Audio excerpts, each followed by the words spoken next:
Olá, pessoal do Long Talks, tudo bom? Hoje a gente tem aqui a Eli e a Sofia para a gente falar um pouquinho mais de envelhecimento pelo mundo. Hoje a gente está concluindo praticamente a primeira temporada dessa série que a gente vai falar sobre longevidade no mundo. A gente espera que tenham muitas outras temporadas, porque o mundo é muito rico nessa parte de envelhecimento, né? E convidar todos para irem lá no canal, se inscreverem, né? Marcarem, ativarem o sininho, porque a gente toda semana, todas as quartas-feiras, às 20 horas, a gente tem um episódio novo, uma roda de conversa nova e sempre com vários olhares sobre aquilo que traz a longevidade. A gente trouxe a Sofia para conversar, só que eu queria que a Sofia se apresentasse. Tá, obrigada. Portanto, o meu nome é Sofia, sou portuguesa, mas trabalho em Espanha. Sou formada em Psicologia. Quando terminei o curso de Psicologia Clínica, fui trabalhar para Londres, para uma residência sénior, com séniores de toda a UK, que começou antes, digamos, a minha paixão por estas temáticas, com a minha avó, que é a minha referência, mas foi aumentando com estas experiências que eu fui passando. Portanto, comecei na UK, depois voltei para Portugal, para Cascais, e fiz muitos projetos comunitários, portanto, fundados pela Comissão Europeia, de envelhecimento ativo, de prevenção, todas essas temáticas, mais da parte da dependência. Depois trabalhei algum tempo nessa organização sem fins lucrativos e depois fui para a Colômbia. Portanto, foi radicalmente diferente e fui trabalhar numa universidade, muito no meio académico. Entretanto, o Covid chegou e eu, com muita pena, tive de sair da Colômbia, um país que eu adorei, foi dos países que eu mais gostei de estar. E quando eu voltei, então comecei a trabalhar em Espanha. Estou a trabalhar na zona da Extremadura, em Almendralejo, que é uma zona muito rural. Trabalho numa empresa de apoio ao domicílio, portanto, de serviços de cuidado ao sénior. Só dar aqui uma nota que em Espanha, portanto, a população sénior está nos 20%, portanto, é uma grande parte da população espanhola, e que vai aumentando e, portanto, daqui a uns anos já são 30%. E, por exemplo, em Portugal, em 2050, as pessoas com mais de 55 anos serão quase 50% da população portuguesa. Portanto, de facto, toda esta oportunidade, que eu considero que seja mais oportunidade que um desafio, esta oportunidade demográfica, esta transformação está a chegar à Europa, já está muito presente na Europa e, portanto, é uma das minhas grandes paixões, é perceber como é que nós vamos desenhar esta nossa vida de 100 anos e como é que nós vamos desenhar as nossas sociedades como comunidades amigáveis e que lutem um pouco das problemáticas que atualmente existem em vários níveis, com esta mudança tão rápida e que está a passar, apesar de tudo, ainda está a passar um bocadinho ao lado da sociedade. E só agora é que parece que a Europa e a Espanha também começou a acordar muito recentemente para, quais é que são as oportunidades, quais é que são os desafios e em que é que nos temos de mover para garantir os direitos básicos e qualidade de vida a toda a população. Eu acho que uma das coisas muito boas que se está a fazer em Espanha portanto, as grandes organizações estão um pouco a começar a olhar para isto e também o papel da tecnologia. E se calhar aqui também poderia compartilhar convosco esta parte, porque é uma parte que eu trabalho muito, que é como é que a tecnologia pode ajudar as pessoas a ficarem mais tempo nas suas casas. E sendo que, falando da população espanhola, estamos a falar de muitas populações séniores que estão nas zonas rurais, como é o caso da Extremadura, ou que viveram toda a sua vida nas grandes cidades, em Madrid, e que querem voltar para as suas terras, não é? onde nasceram, e estão a surgir várias soluções tecnológicas, no fundo, para ajudar a que portanto, a população continue com acesso a serviços onde mais onde mais quer ficar. Porque hoje sabemos que as pessoas que estão, por exemplo, em residências séniores, em instituições, só 3, 4% é que de facto quer lá estar.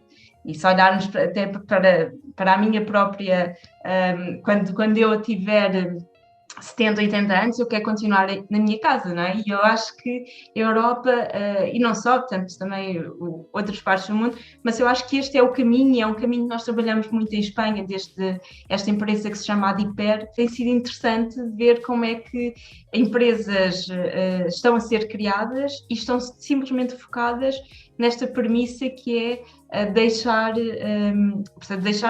ou permanecer e tornar toda a comunidade focada nesta população, porque vai ser a população, e já é a população, que alimenta muito as economias nas zonas rurais em Espanha. Portanto, é uma população tão importante que, se nós perdermos, estamos a perder também a nossa Espanha rural, não é? Sofia, você trouxe um assunto que, para mim, é muito rico e eu acho que assim, é muito do que a gente precisa hoje também refletir no Brasil, né? No sentido que, como eu, né, vivi na cidade, gosto do campo, mas não quero me desconectar ao mundo quando eu venha para uma zona rural, né? Eu quero continuar conectada com o mundo. E essa grande reflexão, eu acho que veio com a pandemia.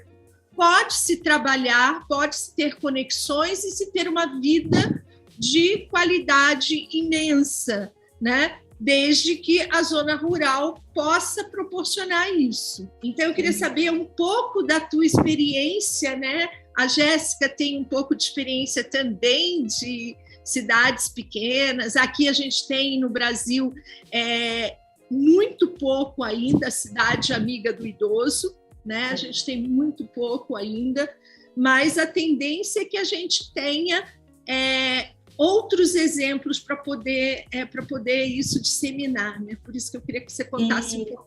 E eu fiz um tempo de aulas de telemedicina com o professor Shaw, que é um professor que fala muito de tecnologia, né? Ele trouxe a tecnologia para a medicina aqui no Brasil, que é bem legal, e ele falava muito das casas inteligentes, né? Então, que é um futuro super próximo, e fazer um pouquinho de alusão, não tem tanto sentido com relação à zona rural, mas são zonas praianas. Quem já assistiu o seriado Grace and Frankie, que mostra um pouco essa necessidade de adaptar. E essa série toda. É divertida, é uma série muito divertida, porque a Barca, assim, ela mostra várias facetas do envelhecimento e da velhice. Sim, sem dúvida. Eu acho que é mesmo um caminho de futuro. Para as cidades e para a zona rural é a parte desta inteligência tecnológica, não é? De fazer a vida fácil. O que nós queremos é fazer a vida fácil aos séniores. Para nós é muito importante esta acessibilidade, que a tecnologia seja acessível, que faça sentido e que seja inclusiva. E que também não substitua o trato humano, porque é isto, nós queremos ir, seja uma zona rural, seja uma cidade, e não queremos ficar sozinhos, seja em que geração for. E atualmente, infelizmente, não só nas zonas rurais, mas também nas cidades, há muita solidão, nas zonas rurais, tanto em Espanha como em Portugal, há muitas pessoas que passam 8 horas do seu dia sozinhas. Eu acredito que não, daqui a muito tempo, vamos ter estas casas em que não vamos ter nem de aspirar mais o chão, não vamos ter nem de acender a luz, vai haver outra segurança em termos de quedas, por exemplo. Portanto, tudo isto já existe, neste momento não está tão acessível. Mas o caminho é isto, é tornar as casas inteligentes o suficiente, mas lá está, sem desconectar a comunidade e envelhecer em comunidade. E criar cada vez mais espaços que, com a tecnologia, seja possível esta monitorização, mas também que haja aqui uma intergeracionalidade, não é? Portanto, aqui em que mais jovens, estes jovens que já estão fartos das cidades, que vão para o campo, que vão criar as suas famílias no campo e que saibam que reside lá uma comunidade também de séniores e criar atividades em conjunto, porque daquilo que todas as pessoas necessitam é deste sentido de comunidade, e eu acho que hoje em dia cada vez mais. Portanto, a tecnologia simplesmente dá um empurrão para facilitar a vida e para permitir que as pessoas estejam onde querem estar. Mas, claro, nunca vai substituir este trato humano, não é? Nunca vai substituir o abraço, nunca vai substituir o café. Sofia, na Espanha, você disse que 20% hoje já são sêniors, isso.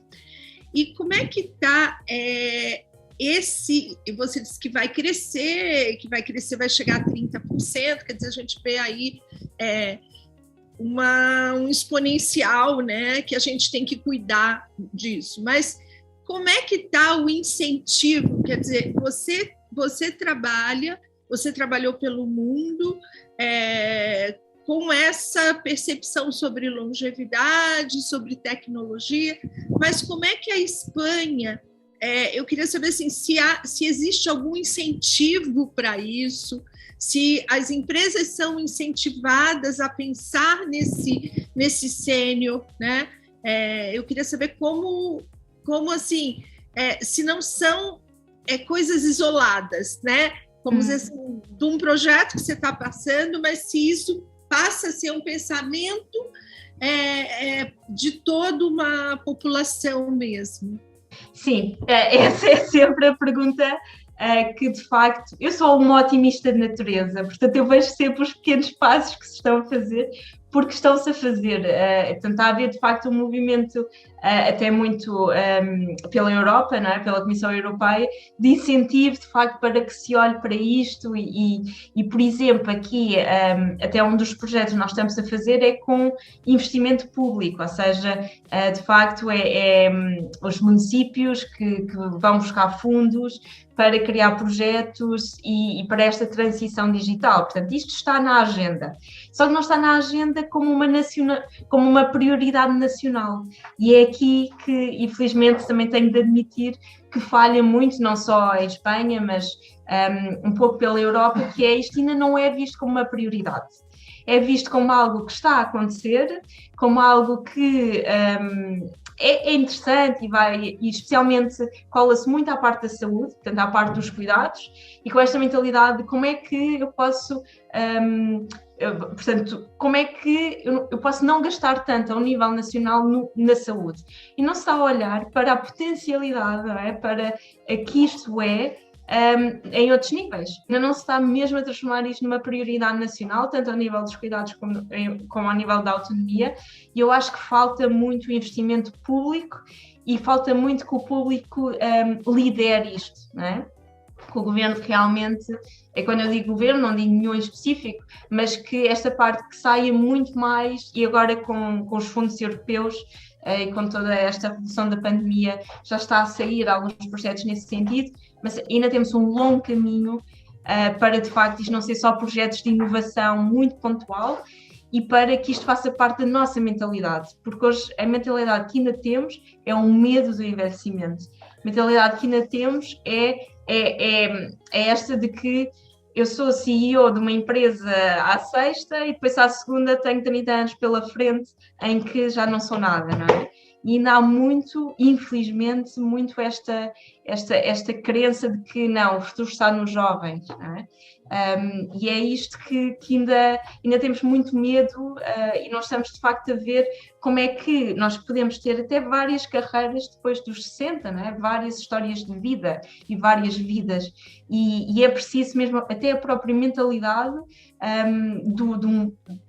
dos espanhóis, mas dos europeus, mudarem em relação a isso e deixarmos de ter medo, mas passarmos a ver que bom que temos mais anos, vamos de facto todos em conjunto contribuir e não haver aqui uma guerra de gerações, não é? Engraçado que a gente também sente isso aqui no Brasil, esse desafio da sociedade, do preconceito etário, esse desafio de inclusive, políticas públicas que a gente tem, mas que elas precisam ser executadas, implementadas. Então, eu acho que esse desafio, viu, Sofia, Não é só da Espanha. A gente vê, né? Por um lado, assim, o Brasil ele tem a questão, né, do Estatuto do Idoso, que já é um passo, mas eu acredito que ainda existe muito, muito, muito para se fazer em relação à questão do processo, porque eu acho que além de criar políticas públicas que já abrem, né, algumas possibilidades, por exemplo, já estão tendo iniciativas de políticas que minimizem e reduzam impostos para empresas que vão contratar pessoas mais velhas, então já é um incentivo, né, uma maneira aí mais velada de incutir, de mudar isso, né? Eu acredito que ainda faltam muitas ações relacionadas à temática, assim, de botar a mão na massa mesmo e trabalhar o que ele gosta de falar bastante. Tipo, o problema é fácil da gente levantar, né? Como é que a gente resolve isso, né? Com o avanço da tecnologia, agora a gente tem que lidar com isso de uma maneira bem crítica, bem racional, para possibilitar que isso aconteça da melhor maneira possível. Sem dúvida, e eu acho que é muito mudar a perspectiva e, de facto, valorizar. Eu tenho um amigo do Canadá que tem 60 e tal anos e que ele dizia muito, não, isto os séniores, o que eles têm de fazer é mudar a perspectiva, que é pegar nos problemas do mundo e dizer, pronto, temos estes problemas, chegar a uma empresa, a empresa tem estes problemas, ok, nós resolvemos isso, não precisamos de nada, mas vamos resolver isto com a nossa experiência, porque e eu tenho 28 anos, um meu de 28 anos vai cometer tantos erros que nós já cometemos que não vale a pena, portanto, mais vale juntarmos os dois, porque a mim pode-me faltar um bocadinho da tecnologia, se calhar, deste avanço rápido, mas ao jovem de 27 anos, ele também sozinho não vai conseguir resolver o problema, então por que não juntarmos, em vez de sermos muito os benefícios fiscais, que também é importante, mas mais do que isso é de facto, não, nós temos a experiência que junto com a novidade e com a inovação vai haver aqui eu acho que aí vai haver muita cooperação. Ele diz sempre, tem uma consultora também, chega às empresas e diz, eu aqui posso-vos apresentar, se eu solucionar isto com a minha experiência, vocês pagam-me um X. Se eu não solucionar, pronto, vão contratar o jovem de 27 anos a ver se vos resolve esse problema. E efetivamente tem tido imensos avanços que é muito isto de nós temos de valorizar muito a experiência de quem já esteve, já batalhou, já passou por imensas até guerras, não é? E até os jovens estão a começar a reconhecer isso. Eu acho que o único caminho é, como a gente às vezes diz aqui numa gíriazinha, tudo junto e misturado. Você vê o canal aqui, eu tenho 62, a Jéssica tem 30, e a menina que faz a edição dos nossos vídeos tem 18 anos. E quando ela edita os vídeos, ela manda mensagem para a gente dizendo assim, nossa, adorei esse tema. Quer dizer, então, às vezes também é um tabu a gente achar que os jovens não vão gostar daquilo que a gente traz. Mas como eu faço para aproximar a vida rural de uma vida tecnológica e que a opção seja dos maduros, dos mais jovens, de todo mundo, né? E que mesmo as pessoas sabendo que eu estou numa vida rural, que eu posso produzir e produzir mentalmente e trabalhar. Se inscrevam, espalha isso pelo mundo, né? Que a gente vai estar trazendo diversos olhares, se ressignificando, trazendo coisas ricas. Por quê? Porque é o que o canal diz, né? Olhar para o seu eu amanhã. Então, é isso que a gente tem que fazer. Muito obrigada por este projeto, como cidadã do mundo, não é? E muito obrigada por esta conversa, adorei mesmo e estou aqui para o que precisarem.